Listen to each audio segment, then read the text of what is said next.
Okay, hello everyone. Yeah, I just finished the recording, but I found the audio was not recording well. Oh my gosh, my pity. So I'm recording it again now, so sorry about that. And let's do better. Okay, let me see. So let me just double check whether it's recording very well or not. All right, so I'm just repeating again. So I tried. So this is the video of the very detailed review of the practice midterm exam. So it should be easier than the actual test because this is just a practice, not a kind of the measuring the level of the test. So if you were fine or if you managed it very well and if it was too easy for you, that's great. You can keep going and you can keep studying harder during the reading day. If it was not the case for you, please study more in the reading days because that's the purpose of the reading day. All right. So other than that, let's see. Okay. So, where are you? Oh no. I don't want to do that. I don't want to do it. Exit right. Okay. So I don't want to make any of the errors. So which level of measurement is best matched with the condition below? Orderable. So this is not nominal. Appropriate central tendencies are median, mode, and mean, mode, and median. Then it's metric variable, but not meaningful zero. So that's interval variable. So interquartile range is the distance between top 25th percentile or the top 25% and the bottom 25th percentile. So 25, this is the better answer. Which one is the correct description of the graph below? So you can see that R's religious preferences, their religious affiliation, and you can see that proletariat or Protestant, Jewish, Catholic, and others. These are the categories without any order. So any of the statements about the metric or the ordinary variable, these are not correct. Proletariat, we cannot find any of the category named as it. So none of the above will be the best answer. Okay, so in terms of finding the median, the equations are very complex like this. Then, which is not very happy for you if I cover that. So the way I mentioned was finding the first category over 50%. So this is the first category or the attribute over 50 is the first time in cumulative percent. So that is 50 through 59,000. So this is the answer, the median. So they perform that a sample means the sample and the comparison between sample mean and population mean. So you would perceive that this is about one sample t-test. And 2.074 is the t-critical. 2.074 in, let me go. I want to go up. It's not working. Okay. 0.05 is the alpha level, p-value.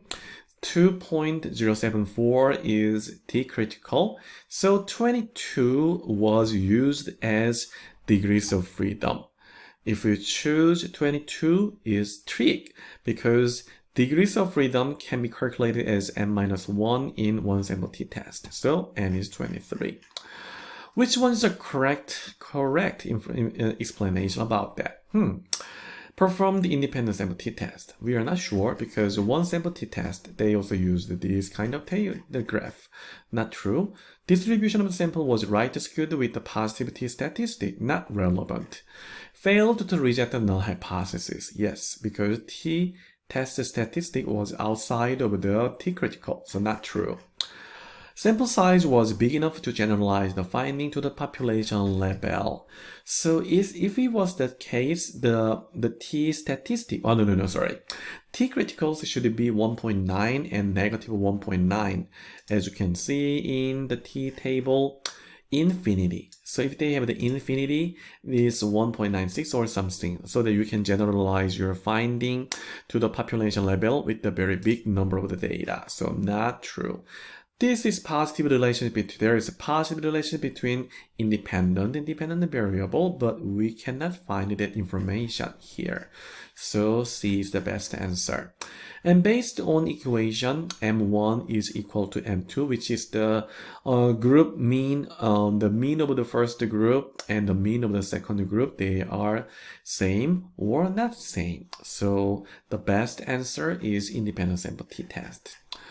So the A is not correct one because not a correct one because if we want to find the confidence interval, 95% in the confidence that capturing the population mean within the range. So that is when you put 0 here. So if you go back to the lecture slide of the one sample t-test, you will find that. If we put 0, here, then you can find the confidence interval, but you cannot do that. So others are all correct. 6, 4, 6, 7, 3, 4, 6, 4, 6, 3, 6 as degrees of freedom.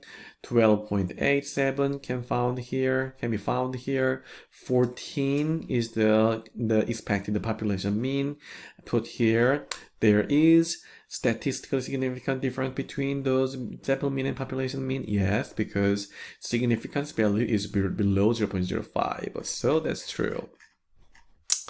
So this is the independent sample t-test because you can see that those two groups compare the means and we are assuming the equal variances this semester. So you can use this top row here. Averagely, female has higher occupational prestige than man. No, 44 female, 47 male, so not true. Averagely, difference by gender is 15.462. No, around 3 maybe. So 47.73 minus 44.57. Not true. There is statistical significant difference on occupation practice. Yes, because significance value is below 0.045. So not true. There is this is true. There is no statistical significant difference. This is not true.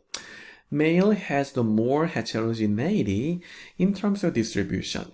If the male group had the higher standard deviation, probably yes, but standard deviation is bigger in female group. So this is not true. If this part is not familiar for you, please review the variability. Box and whisker plot. This is about the interquartile range. The very middle is the 50% in the mid from the middle, top 25% here, and the bottom 25% here. So which white race has the highest level of education? Not sure in this graph. Black race does not have outliers. There are a lot. There are a lot of outliers. Other race has the largest interquartile range, which is the middle and the size of the box, the length of the box. So this is true. White has the highest median. No, the middle line is the median. So this is not true. All races have the same level of education. No. In normal distribution, mode and median, and mode, mean, and median is 0. So the most common z-score, which is the mode of the z-score, is 0. This is true. When you suspect there are outliers, you'd need to use median instead of the mean. This is not true. We can do repeated sample t-test when we have 2 time points of the data, which is good, collected from different sample. Not true, because you will just have the same group in the same sample, but you just have 2 time points. So not true. Degrees of freedom can be calculated by n-1 in z-score. Not true, because we are not using the degrees of freedom in z-score. So you can just choose 1.96 positive and negative for the z-score. The visualization generated for marital is appropriate. Maybe not. So what is the level of measurement of this variable? Categories? no, without order. So this is the nominal and the categorical variable. But for the categorical variable, you cannot find the mean and standard deviation. Histogram is not appropriate. So you don't need to do it. Section number 3, open-ended questions. So usually, if you spend too much time, in multiple choice questions or true and false question, you'd have limited time, or you'd have the lag of the time in open-ended questions. Usually, they would have these questions would have the higher proportion or higher points. So please make sure to start from the easier question, whatever. So in this kind of question, you would need to align the numbers in increasing or decreasing order first. So what is the mean? Calculating those numbers, you can calculate by the Excel or calculator. So the mean is here. Median is the very middle number. So after aligning the number, the middle is the median. So mode is the most frequently occurring number, 23, 23, 23, 23. There are 4 23s. So the mode is 23. The range is the maximum minus the minimum value or number in the data. So 851753 minus 1 is 851752. Which one is the most appropriate measure of central tendency? Because we have outlier, which is extraordinarily big or super bigger number than the others. So median is the better one. So this is simple calculation of the z-score. So mass, the x minus mu divided by standard deviation, can be calculated in those numbers.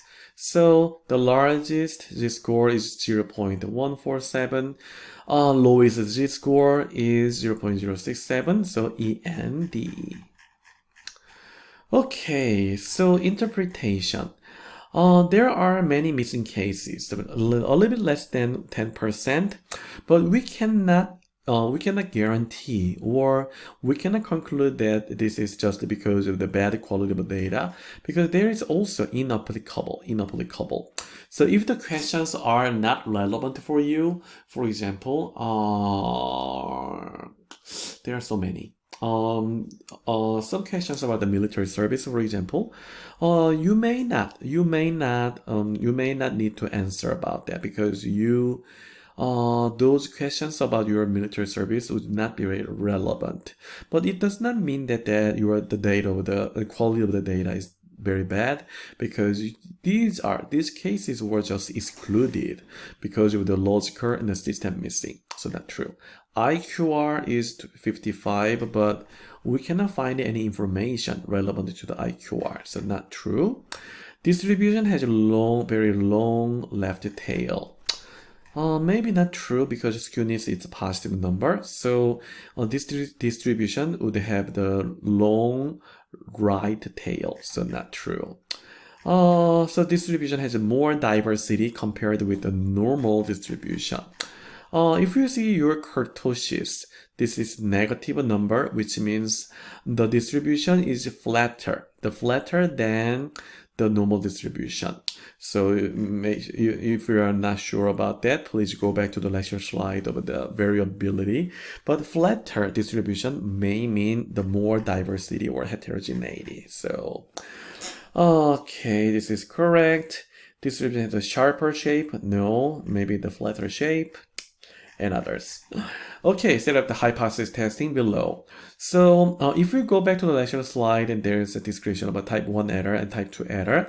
But type 1 error is rejecting the true null hypothesis, saying that even though there is no difference in the chance of being exposed to COVID-19 based on the masking, but they rejected the null. And they would argue that there is, or there was, the difference in the exposure of the COVID-19. So that is the error of the rejecting the true with the null hypothesis. But the null hypothesis was true.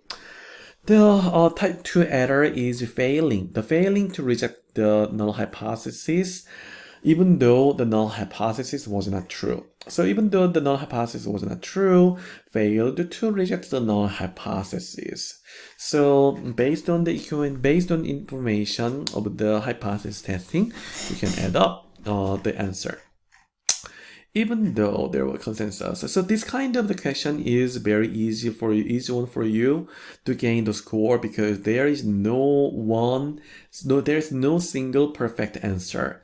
So based on your logic, you would argue that type 1 error is worse or type 2 error is worse based on your logic or argument. So in this kind of question, if you have the appropriate rationals or logic, you would be fine.